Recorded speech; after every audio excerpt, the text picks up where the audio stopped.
What's going on, guys? So with today's video I got a guest. Unfortunately he's not here, he's not in the house. He's never in the house. None of you guys from New York ever come up here except for maybe Cody. That's some bullshit. Why do I always have to go to the States to see you guys? Again, bullshit. It's all good. I'm going to New Jersey in a couple months anyway, so I'm going to see this sexy bastard. Steven from Redolessence is actually in the house, just unfortunately not this very house.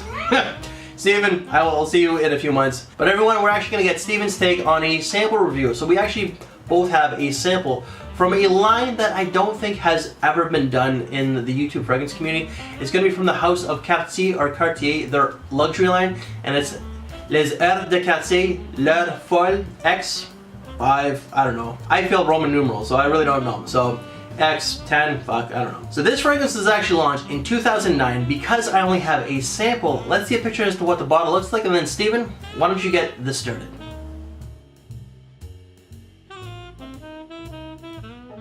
Hey ladies and gentlemen, my name is Steven. I have a YouTube channel called Redolessence, and to start things off, before I even talk about this fragrance, I just want to give a very special thank you to my good friend Chad from the channel A Gentleman's Journey.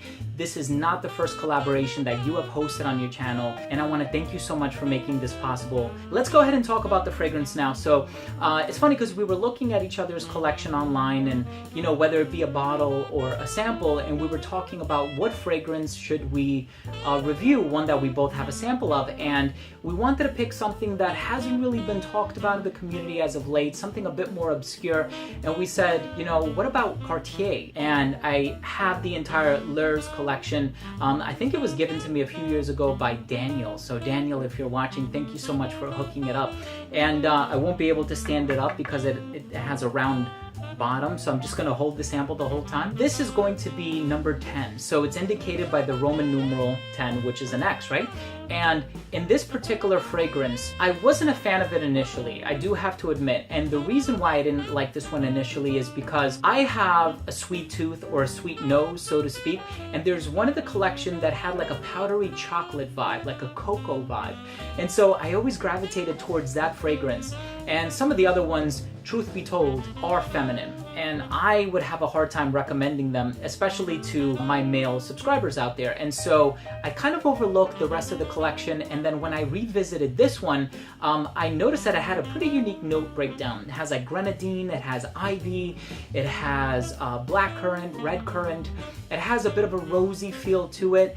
And I said, okay, let me check this one out, and I think I might actually enjoy this one. And after I gave it further testing, it actually turns out that it has a certain tartness about it that I do like. Is it my favorite from the collection? Again, no, it's not. But I do think it's one that's worth sampling, especially if you're into fragrances that have more of like a sweet or a fruity sweet vibe, I should say. I don't think it's that sweet. It's certainly not a gourmand by any stretch of the imagination. Another thing that I want to talk about here as well is that it has this ivy leaf note in there, and I think that it's because of this note that it also gives off kind of like an astringent vibe, and so I think that sort of offsets the tartness that you would otherwise get in full force. Funny enough, initially I wanted to compare this one to like a Pulp by Byredo or Enchanted Forest by the Vagabond Prince. I know that one has a lot of blackcurrant in it as well, and you're not going to get something akin to those. Those are much more ripe, much fruitier. This one is a bit more laid back, so I actually kind of like the wearability to this one.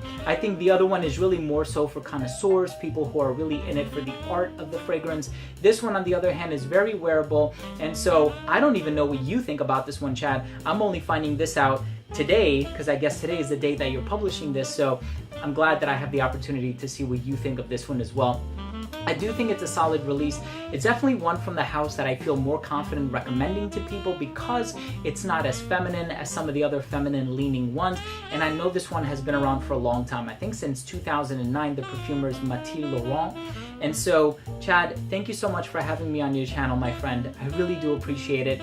Let's do this more often. All right, Steven, thank you very much, and I shall see you in a few months. So the notes to this fragrance, according to Fragrantica, you get pink pepper, red currant, grenadine, blueberry, blackcurrant, ivy, violet, boxwood, and aldehydes. What I get, I definitely get the fruits. So I definitely get a slight blueberry with more of the black currant, if you will, and a lot of greenery with a slight floral. This fragrance is sweet, it's very green, it's somewhat classy, if you will. Like, I find that this fragrance really you have to dress up a little bit in order to truly pull it off. And it leans a little bit more so towards the femininity than the masculinity. This is a unisex fragrance, but I find it's a little bit more feminine than masculine. Seasons, spring and summer, versatility, I find it's actually really good. But again, this is more of a fragrance where you have to dress up a little bit. Like, I'm just wearing a simple golf shirt, which I think you can pull it off a little bit, but this is certainly a fragrance that you have to dress up somewhat. You have to have a sense of style. I'm just a very casual schmuck, but like if you have a sense of style like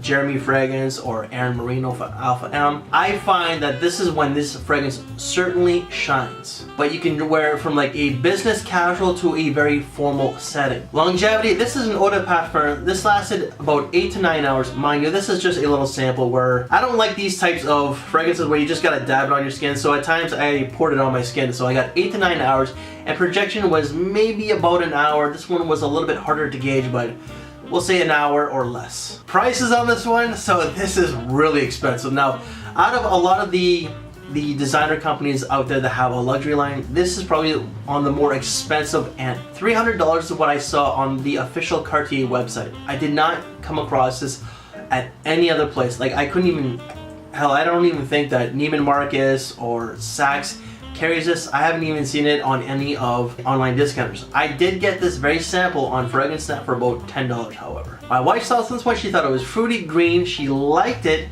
she thought it was classy, and even though that I've never been and she has, she says it smells like the Mediterranean, which I find is a really good picture because it probably does. I've seen a lot of pictures of the Mediterranean, and I could probably agree that maybe it does smell along like the Mediterranean lines, but it is a different fragrance. And my final thoughts on this fragrance, I like it, but it's not really according to my taste. It is classy, it's different, it does smell pretty luxurious, if you will. It's very unisex, so it's a little bit more on the feminine side, but it's very pricey. And just where I'm at in life, overall I'm a casual kind of guy. I do like some classy fragrances, but this is not really one that I truly care for. So guys, that's it for Les Heures de Cartier L'Oeil Folle X 5, 10, whatever the hell it is. Again, I failed Roman numerals, so please forgive me.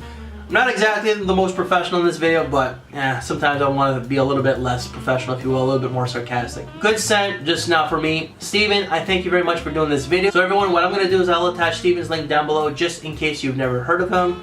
Chances are you have, but if you're very new to the community, you probably haven't, so please do check him out.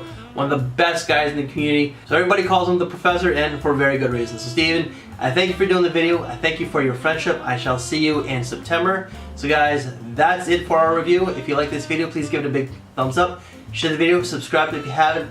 Hit that notification bell. We thank you for your time. Take care, and see you later. So thank you guys so much at home for tuning in. Chad, I hope you're doing well. Once again, I look forward to seeing you in September. So yeah, with that being said, let's go ahead and end it off here. Thanks again. I hope everybody's doing well. Love you guys, and we'll see you in the next episode. Bye.